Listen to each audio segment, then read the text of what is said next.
দাদা, আমার দিদি আপনাকে ডাকছে।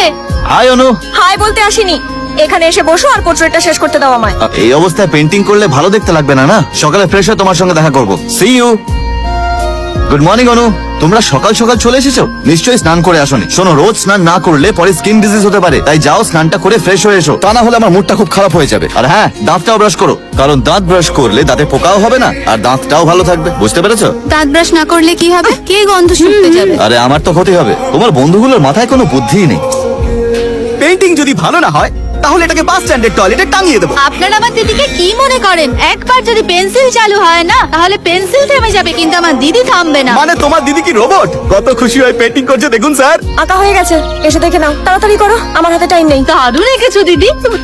মাধ্যমিকের রেজাল্টের দিন আমি এত খুশি হইনি, ছবি দেখার জন্য আমার তো আর তর সইছে না। চলো দেখা যাক। 1 2 3।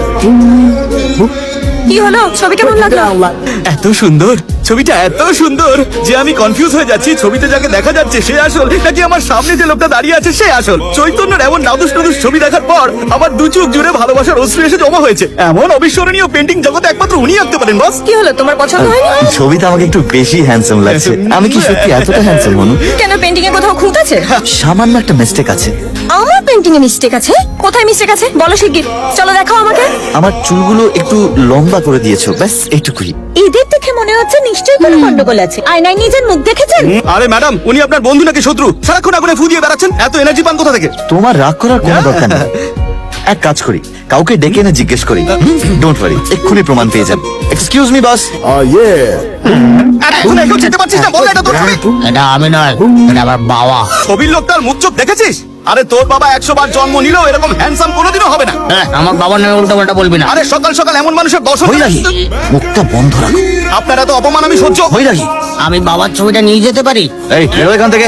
এত সুন্দর পেন্টিং এর প্রশংসা করার জন্য কোন গাধাকে ডেকে আনলাম? এই যা এখান থেকে। ওর কথায় প্লিজ কিছু মনে করো না, আমি অন্য কাউকে। অনেক হয়েছে, তুমি আমাকে ইনসাল্ট করার জন্য, আমার শিল্পসত্তার দিকে প্রশ্ন তুলে আর আমাকে নিয়ে মজা করার জন্য শয়তান লোকটাকে ডেকে পাঠিয়েছো। তোমার সাহস হলো কি করে?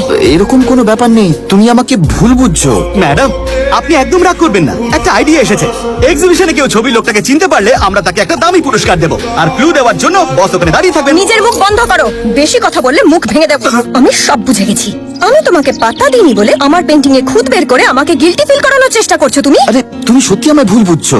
ব্যাস, আর কিছু শুনতে চাই না। নিজের অপমান আমি আর সহ্য করবো না।